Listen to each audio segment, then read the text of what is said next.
Hees geluidstechniek. ...1961.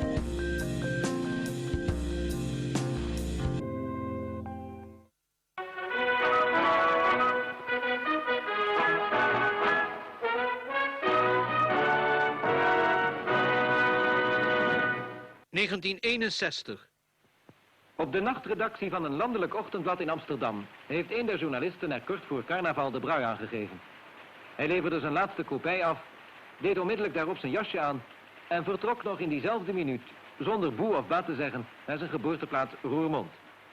En daar in Roermond begrepen we waarom hij Amsterdam had verlaten.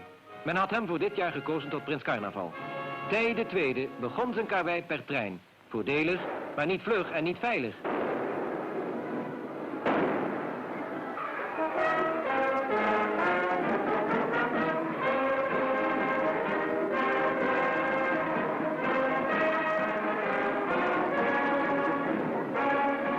De eerste officiële daad van de prins was een bezoek aan burgemeester Huppener in het stadhuis.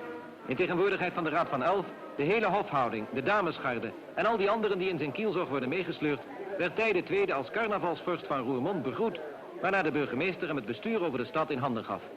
En toen konden de tapkranen worden geopend. Diezelfde zaterdagavond verscheen de prins op het grote bal dat tot vroeg in de morgen duurde.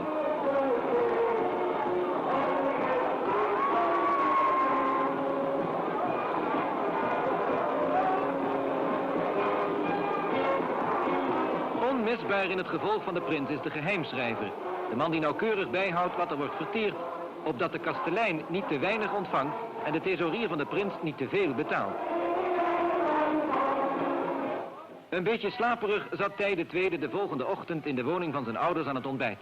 Maar na de rustige zondag wachtte hem een drukke maandag.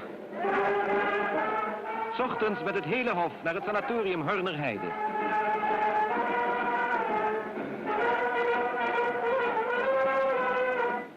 De patiënten kregen hier een dosis carnavaline waar ze helemaal van opknapten. 's Middags stond half Roermond in de straten hoog op te zien tegen de carnavalsvorst, die op de prinsenwagen de grote en bezielende figuur was van de optocht.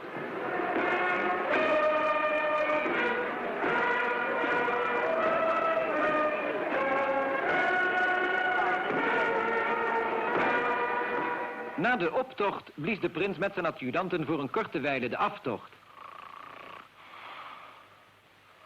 Die avond namelijk zou voor hem de zwaarste worden van het hele carnaval. In alle cafés moest hij op bezoek om het feest op gang te houden.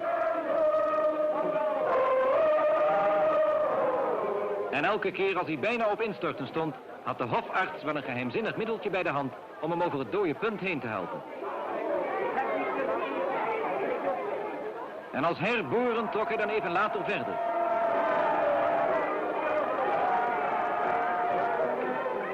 Tij II zwierf tot diep in de nacht door Roermond, van het ene etablissement naar het andere.